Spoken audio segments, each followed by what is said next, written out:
En ce jeudi 12 novembre 2020, en cette 32e semaine du temps ordinaire, en ce jour nous fêtons Saint Josaphat, évêque et martyr. Je suis heureux, frères et sœurs, de vous rejoindre pour notre méditation quotidienne.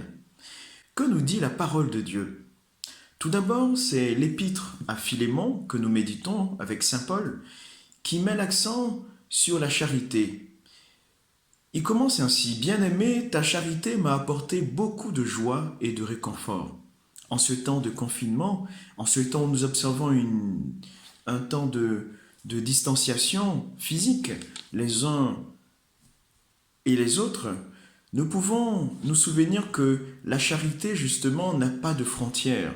Nous pouvons prendre des nouvelles les uns les autres, nous pouvons nous soutenir par la prière, mais aussi par, justement, cette proximité spirituelle, c'est-à-dire par cette solidarité humaine concrète. Alors Saint Paul va aussi avoir une phrase assez parlante pour nous, puisque il va dire ceci: oui frère, donne-moi cette satisfaction dans le Seigneur, fais que mon cœur trouve du repos dans le Christ. La charité est ce moyen, nous rappelle Saint Paul, de trouver le repos. Non seulement nous faisons du bien à ceux qui nous entourent, en montrant qu'effectivement Dieu est amour, mais aussi nous confortons nous-mêmes notre propre foi.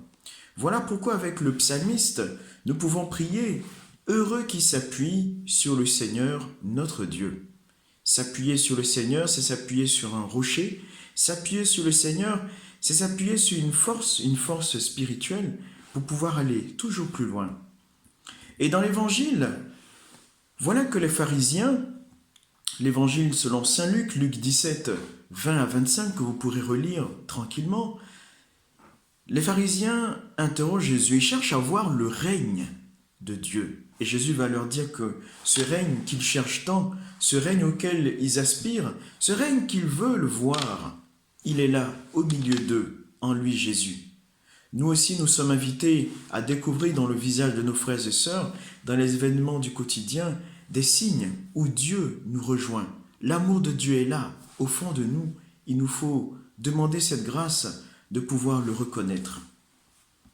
Ouvrons à présent la rubrique Fratelli Tutti que nous méditons, et nous sommes heureux de pouvoir plonger dans cette encyclique que nous offre le pape François. Nous méditons aujourd'hui les paragraphes 22, 23 et 24, puisque à travers ces paragraphes, le pape fait allusion et revient sur les droits humains qu'il juge pas assez universels, des droits humains pas assez universels. Et pourquoi? Tout d'abord parce que dans le paragraphe 22, le pape montre que les droits humains ne sont pas les mêmes pour tout le monde à ce jour. Le respect des droits, observe-t-il, est une condition préalable au développement d'un pays, qu'il soit social ou économique.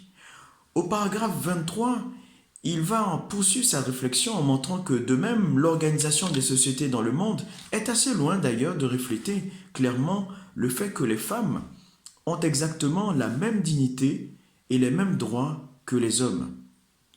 Le pape va encore développer cette approche en montrant que c'est un fait, doublement pauvres sont les femmes qui souffrent des situations d'exclusion, de maltraitance, de violence, parce que souvent elles se trouvent avec de plus faibles possibilités de défendre leurs droits. Voilà que le pape montre que l'Église se montre attentive à cette réalité que nous chrétiens sommes invités à corriger, à œuvrer pour lutter contre toutes ces disparités.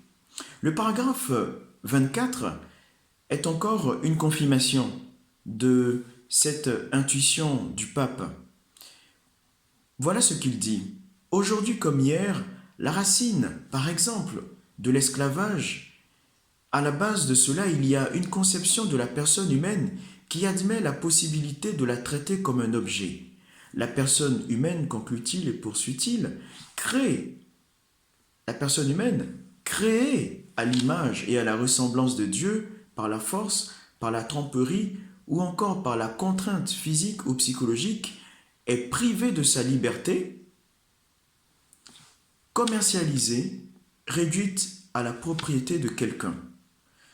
Frères et sœurs, on voit bien là que le pape, depuis le développement des paragraphes précédents, montre combien est-ce que il nous faut retrouver le sens de la dignité humaine.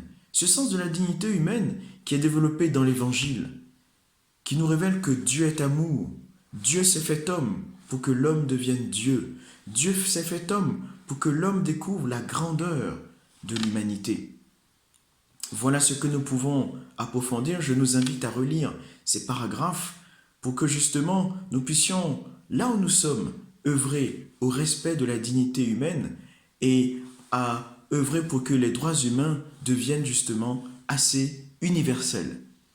Nous terminons notre méditation du jour avec des paroles de Sainte Thérèse de l'Enfant Jésus, qui peut nous accompagner dans notre temps spirituel de ce jour. Que nous dit Sainte Thérèse? Voilà un extrait de son poème numéro 24. « Montre-moi les secrets cachés dans l'Évangile, dit-elle. Ah, que ce livre d'or est plus cher, que ce livre d'or est mon plus cher trésor, conclut-elle. Je répète, montre-moi les trésors cachés dans l'Évangile.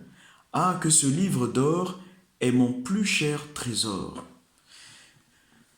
Thérèse de l'Enfant Jésus, par ses paroles aussi directes, nous commençons à être habitués, nous enseigne à aimer l'Évangile. L'Évangile, c'est le Christ. Je le rappelais hier lors d'une méditation avec nos frères et sœurs de la communauté catholique d'Ensheim. Saint Jérôme rappelait que ignorer les Écritures, c'est ignorer le Christ. Voilà pourquoi nous devons tout faire pour devenir des amis du Christ, des familiers de l'Évangile. Bonne journée à vous, bon jeudi et que le Seigneur vous bénisse. À demain.